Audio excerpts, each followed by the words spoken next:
by the end of this video, you're going to know on how to and if you should use the horizontal line test on graphs like this, this, and this. So stay tuned.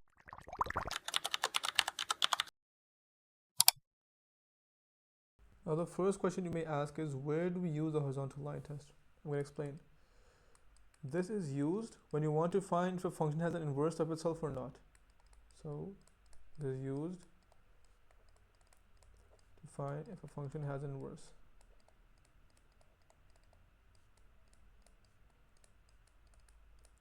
And how do we do that? I'm going to explain. Let's take this grid for example. Let's say I make a graph here like this. Let's call this graph f of x. And someone asks, does this function have inverse?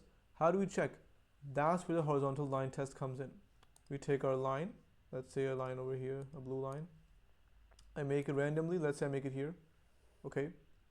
If the line that I drew, the horizontal line, if that line cuts the graph more than once, it does not have inverse. If it cuts it just once, then it has inverse. So what's the rule? Let me write it down on the side. If the horizontal line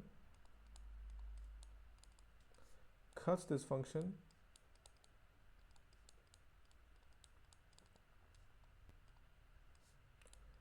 more than once, then no inverse. If it cuts it one time,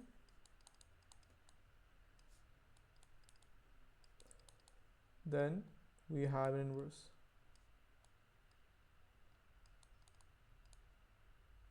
Simple rule.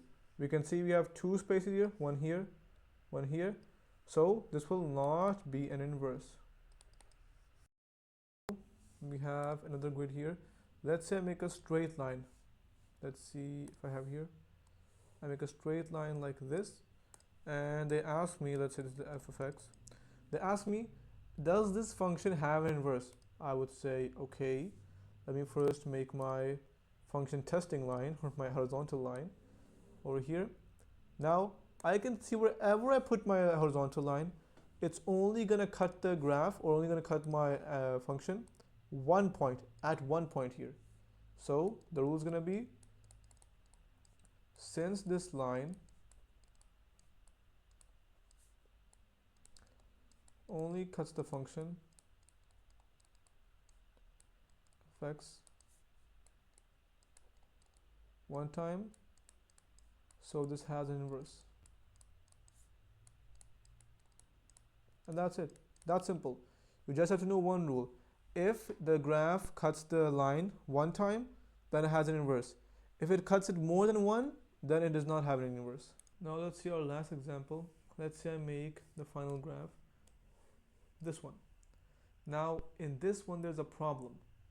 To find an inverse of function, we first have to know if that function is a function, meaning the graph that I just drew, it has to follow sort of criteria for me to say this is a function, that this is fx, and then I have to find the f inverse of x.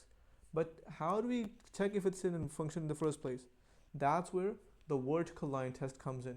And if you want me to explain that topic as well, leave a comment and I'll make a video on that as well. But yeah, that's going to be for today. Take care. Thank you.